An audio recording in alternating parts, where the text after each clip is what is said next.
Tinalay sa kanyang marilag at napakatamis na pangalan. At mga minamuli po sa mga pinagpalang patuto, patuloy po natin pakinggan at mga mga kapatid at bigyan na po natin. Isa rin po sa maraming mga seafarers na kapatid po natin, Binagbati Alan Dizon sa kanya pong patuto. Praise the Lord. Purihin ang ating pinakamamahal na Panginoon. Bago pong lahat ay nais ko pong magpaabot ng pinakamataas na pagpupuri, pasasalamat at pagdadakila para lamang po sa ating napakabait na Diyos, sa ating pinakamamahal na Panginoong Yesus. Hallelujah. And I give the whole honor and respect to the man of God, the prophet of God, beloved evangelist Will Estrada Almeida, and also to their beloved children, and will always cherish the blessed memories and teachings of our beloved assistant pastor, Lina C. Almeida, our beloved Mama dear. Praise the Lord. At ganoon din po sa inyo mga kapatid ko. Hallelujah. Ako po ay tao sa pusong nagpupuri, nagpapasalamat sa ating pinakamamahal na Panginoon na nabigyan po kami ng pagkakataon, na nabigyan ng pagkakataon po yung ibang lingkod para pasalamatan ang ating pinakamamahal na Panginoon sa lahat ng kanyang kabutihan, mga kapatid. Hallelujah. Way back 1991, nung aking pong makilala ang ating pinakamamahal na Panginoon. Praise the Lord. Sa lugar na ito, mga kapatid, hallelujah, dito po ako nabautismuhan sa tubig sa pangalan ng ating mahal na Panginoon. Hallelujah. O napakabuti ng ating pinakamamahal na Panginoon. Praise the Lord. Ako po ay nagpapasalamat sa mahal na Panginoon. No, bago ko nakilala ang mahal na Panginoon, alam po ninyo mga kapatid, ang iyong lingkod bilang kabataan noon ay napakaaga ko pong natutunan ang iba't ibang klaseng mga bisyo, mga kapatid. Hallelujah. Nandyan po yung pagmamariwaan na pag-inom ng alak, pag-inom ng iba't ibang klaseng mga syrup, mga kapatid. Hallelujah. Subalit nung tanggapin ko ang ating mahal na Panginoon, sa banal na ministeryong ito, mga kapatid, tunay po na napatunayan ko ang mahal na Panginoon ay nagbabago pala ng buhay ng tao. Hallelujah. Hallelujah, hallelujah. Na totoo ang pangangaral ng ating minamahal at ginagalang na mahal na pastor. Hallelujah. Na ang mga drug addict dito ay binabago. Hallelujah. Akin pong naranasan yan, mga kapatid. Mula 1991 hanggang sa mga pagkakataong ito, tunay po na nakamtan ko ang tunay na pagbabagong buhay. Hallelujah.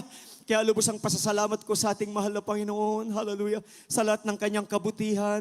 At hindi lamang pagbabagong buhay po, yung aking naranasan sa ating pinakamamahal na Panginoon sa paglilingkod ko po sa Kanya, maging yung kagalingan po ng karamdaman, mga kapatid. Hallelujah.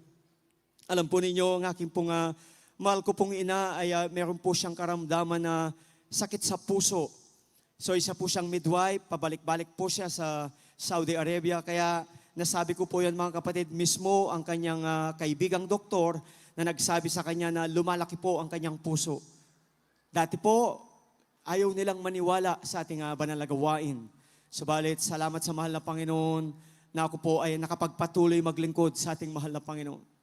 So yung karamdaman ng aking mahal kong ina ay wala na pong lunas. Enlargement of the heart ang kanyang karamdaman. Subalit, salamat sa ating pinakamamahal na Panginoon. Hallelujah!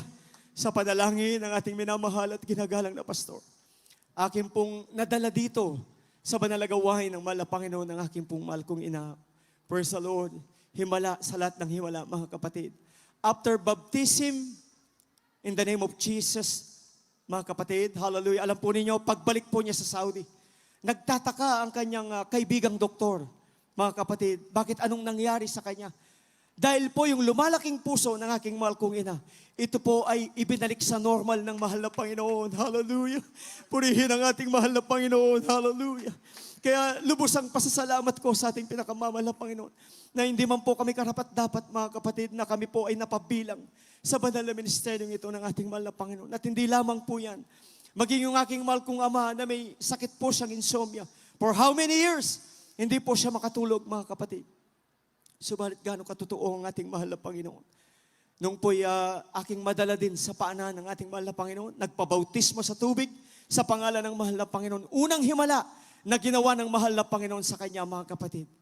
Nung gabing iyon, pinatulog siya ng mahimbing ng ating pinakamamahal na Panginoon. Hallelujah. Oh, hallelujah. For almost 6 years, grabe po, kahirap ang nararanasan ng aking mahal kong ama. Subalit napakabuti ng mahal na Panginoon sa banal na ministeryong ito. Totoo ang ating pinakamamahal na Panginoon. Kaya ako'y tao sa pusong nagpapasalamat sa mahal na Panginoon. At hindi lamang po yung abang lingkod ang nagbago dito, mga kapatid.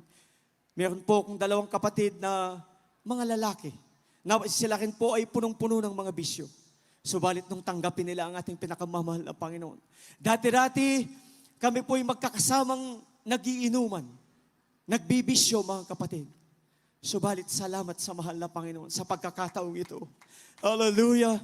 Kami po ngayon ay sama-samang naglilingkod sa mahal na Panginoon. Amen. Hallelujah. Oh, hallelujah. Purihin ang ating pinakamamahal na Panginoon. Napakabuti ng ating mahal na Panginoon. Hindi lamang kagalingan ng karamdaman, mga kapatid. Mga pagpapala, aming naranasan sa paglilingkod sa ating mahal na Panginoon. Hallelujah. Alam po ninyo, nag-decide kami ng aking beloved sweetheart. That was 2004. Kami po ay umuwi sa dako ng Pampanga. Bagamat talagang taga doon po kami, mga kapatid. Subalit, kami po ay nanunuluyan dito sa dako ng Las Piñas. So we decided to move in Pampanga, mga kapatid. So pagdating namin ng Pampanga, kami po ay nakikituloy lamang sa aking minamahal kong mga in-laws. At kami po ay nangupahan ng bahay. Napakahirap, mga kapatid. Hallelujah. Kung ilang bahay po yung aming nilipat-lipatan. Hallelujah. Subalit, tumanim sa aming mga puso ang mga pangangaral ng ating minamahal at ginagalang ng mga magulang sa mahal na Panginoon. Kahit ano man ang iyong nararanasang kahirapan, magpapatuloy kang maglilingkod sa mahal na Panginoon. Hallelujah. Huwag mong titingnan ang kahirapan. Basta patuloy mong paglingkuran ang ating mahal na Panginoon. Amen. Hallelujah. Hallelujah. So ganun ang ginawa namin, mga kapatid. Hallelujah. Minsan, paalisin kami sa bahay. Napakahirap. Hallelujah. Hindi na naman namin alam kung saan kami maghahanap ng bahay, mga kapatid. Hallelujah. Subalit nagpatuloy kaming naglingkod sa mahal na Panginoon. Hallelujah. Napakabuti ng mahal na Panginoon. Totoo ang mga pangako ng mahal na Panginoon. Totoo ang pangangaral ng ating minamahal at ginagalang ng mga magulang sa mahal na Panginoon. Na pagpala ikaw ay nagpatuloy maglingkod sa mahal na Panginoon, hindi ka mananatili sa kahirapan, mga kapatid. Hallelujah. Sa patuloy mong paglilingkod sa mahal na Panginoon, mararanasan mo kung gaano kabuti ng mahal na Panginoon, kung gaano katotoo siya sa kanyang mga pangako, mga kapatid. Hallelujah. Biro po ninyo, palipat-lipat kami ng bahay. Napakahirap. Dadalin mo na naman yung mga gamit mo. Hindi mo alam kung anong gagawin mo. Subalit, totoo ang mahal na Panginoon. Hallelujah. Praise the Lord. Sa aming pagpapatuloy na paglilingkod sa mahal na Panginoon. Ngayon po, mga kapatid, yung mga ipinangakong mga pagpapala ng ating pinakamamahal na Panginoon, amin ang pong nararanasan ngayon. Praise the Lord. Hallelujah. Dati walang sariling bahay. Ngayon po, mga kapatid, pinagkalooban kami ng sariling bahay at Praise the lupa Lord. Oh, glory ng to ating Jesus. pinakamamahal na Panginoong Yesus. Hallelujah! Hallelujah! O, purihin ka, mahal na Panginoon. At hindi lamang po yan, mga kapatid. Doon sa dako ng Pampanga, kami po ay sinusundo ng mga beloved workers para dalhin sa banal na gawain ng mahal na Panginoon dahil may kalayuan po yung baryo namin, mga kapatid. Hallelujah! Minsan po, kami talagang nagsisiksikan doon sa coaster na pinansusundo sa amin. Subalit, ganun pala ang gusto ng mahal na Panginoon. Kahit nahihirapan ka, minsan malayo po yung dako ng San Fernando, hindi ka man makaupo minsan, mga kapatid.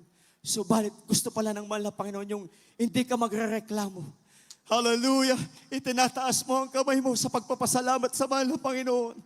Kahit nahihirapan ka sa sasakyan, mga kapatid, talagang nagsusumikap kang dumalo sa banal na gawain ng mahal na Panginoon. Hallelujah. Totoo ang ating mahal na Panginoon. Hallelujah. Alam po ninyo, mga kapatid, ngayon, hindi lamang bayat lupa ang ipinagkaloob sa amin ng mahal na Panginoon. Ngayon po, mga sasakyan ang pinagkaloob ng mahal na Panginoon sa amin. Hallelujah. Dati-rati isa po kami sa mga sinusundo doon. Ngayon, mga kapatid, meron na kaming sariling sasakyan. Ginagamit sa banal na gawain ng ating mahal na Panginoon. Hallelujah. O, purihin ang ating pinakamamahal na Panginoon. Praise the Lord. Kaya lubos ang pasasalamat ko sa ating mahal na Panginoon. Hallelujah.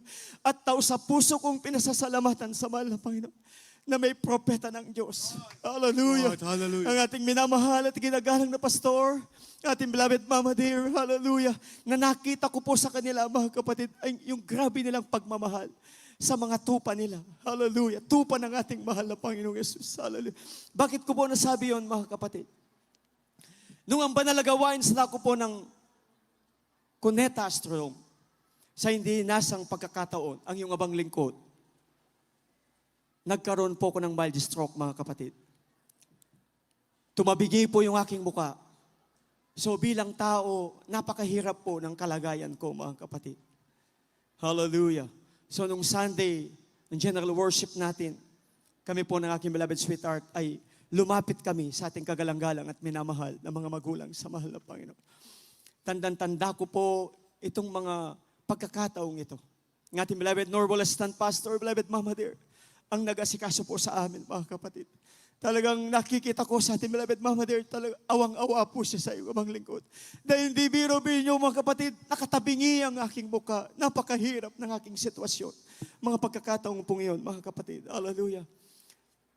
Madaling salita po, kami po ay inasisan po ng ating beloved assistant pastor, beloved Mama Dear, at inilapit kami sa ating kagalang-galang at minamahal na pastor. Ang mahal na pastor po noon ay nakaluhod po siya, mga kapatid. Sabi ng ating beloved Mama Dear, sweetheart, sabi niya, husband ng ating beloved sister Minerva. Alam po ninyo, mga kapatid, tandang-tanda ko ang mga pagkakataong yun. Nakaluhod po ang propeta ng Diyos sa ating mahal na pastor. Tinitigan lang ako ng mahal na pastor. Ni isang salita, walang lumabas sa bibig ng ating mahal na pastor. Kundi bagkus, mga kapatid, meron po siyang inabot na kapirasong papel. Nung basahin po namin ng aking beloved sweetheart, nakalagay po doon ay 3 days fasting. Yan po yung nakalagay doon sa kapirasong papel na yun. So madaling salita po, mga kapatid, umuwi na kami. At nung kinalunisan po yun, sinunod namin ayon doon sa nakasulat sa kapirasong papel. 3 days fasting. Sinunod namin yan, mga kapatid. Alam po ninyo, himala sa lahat ng himala ng ating pinakamamahal na Panginoon. Hallelujah. Pagkatapos naming makapag-ayuno ng 3 araw, ika-4 na araw, mga kapatid, yung tabingi kong mukha, yan po'y inayos, ibinalik sa normal ng ating mahal na Panginoon. Hallelujah. Walang gamot na ginamit, walang therapy na ginamit, mga kapatid. Hallelujah. O, purihin ang ating mahal na Panginoong Yesus. Hallelujah, hallelujah. At hindi lamang yan, mga kapatid. Totoo ang mga salita na dinadala sa banal na pulpito ng ating mahal na pastor. Nung baguhan ako, naririnig ko sa ating mahal na pastor, dito sa tako po ng Amoranto Stadium.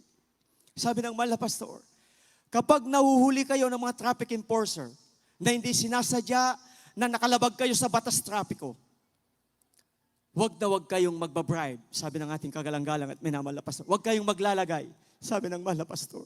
So tinandaan ko yon, mga kapatid. Baguhan lamang po ako noon. So galing kami sa overnight, sa dako po ng Novaliches, pastoral house, mga kapatid. Sa hindi nasang pagkakataon, talagang nahuli kami ng traffic enforcer.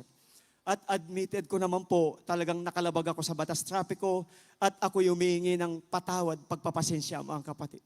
So balit sabi ng traffic enforcer, hindi pwede. Kailangan kang maglagay, sabi niya. Kailangan kang magbigay ng 150, sabi niya. Hindi naman po sa lahat ng mga traffic enforcer, mga kapatid, ganyan sila. At alam po ninyo, mga kapatid, tumanim sa aking puso't isipan ang sinabi ng mahal na pastor na huwag tayong maglalagay, kundi bagkus, ipatotoo mo ang kabutihan ng mahal na Panginoon. Hallelujah. So ginawa namin, mga kapatid, 2 kami ng aking kapatid na bunso, nanalangin kami sa bangketa. Dinadaanan kami ng mga tao. Hindi kami nahiya, itinaas namin ang aming mga kamay. Dahil napakatigas ng puso, mga kapatid, nung nanghuli sa akin. Talagang gusto niya akong maglagay. Hallelujah. Kinuha niya yung lisensya ko, kinuha niya yung registro ng sasakyan. Subalit nanalangin kami. Humingi kami ng tawad, humingi kami ng patnubay sa mahal na Panginoon. Hallelujah. Hallelujah, hallelujah. Tingnan niyo, mga kapatid, gaano katotoo ng mahal na Panginoon. Yung napakatigas na puso, mga kapatid, after 15 minutes, bumalik po siya, mga kapatid. Biro niyo, pagbalik niya, sabi niya, ano boy, sabi niya, baka nagugutom kayo. May lugawan doon, sabi niya. Papakainin ko kayo doon sa lugawan, sabi niya, mga kapatid. Hallelujah! Purihin ang ating mahal na Panginoon.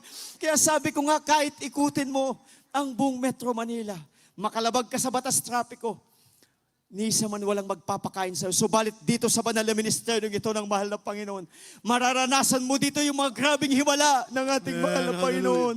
Hallelujah, hallelujah. Purihin ang ating mahal na Panginoong Yesus. Praise the Lord. At patuloy kong pinasasalamatan ng mahal na Panginoon, mga kapatid. Praise the Lord. Ang aking mahal kong anak, siya po yung meron po sakit na hika. Mula pagkabata, mga kapatid, may hika po siya. Subalit sa patuloy naming paglilingkod sa ating mahal na Panginoon, ngayon po, dalagitan na po siya. tunay na pinagaling ng ating mahal na Panginoon. Hallelujah. Praise the Lord. Hallelujah. Kaya lubos ang pasasalamat ko sa mahal na Panginoon. Last na lamang po mga kapatid. Hallelujah. Patuloy kong pinasasalamatan sa mahal na Panginoon. Hallelujah. Yung aksidente pong nangyari sa inyong lingkod bilang isang seafarer mga kapatid. Sa hindi nasang pagkakataon, nandyan lagi yung aksidente, wala pong exempted. Sabi nga, subalit ang mahal na Panginoon ay tunay nag-iingat mga kapatid. Hallelujah. Meron niyo po sa gitna ng dagat, na aksidente po yung abang lingkod. Hallelujah. Subalit totoo ang ating mahal na Panginoon.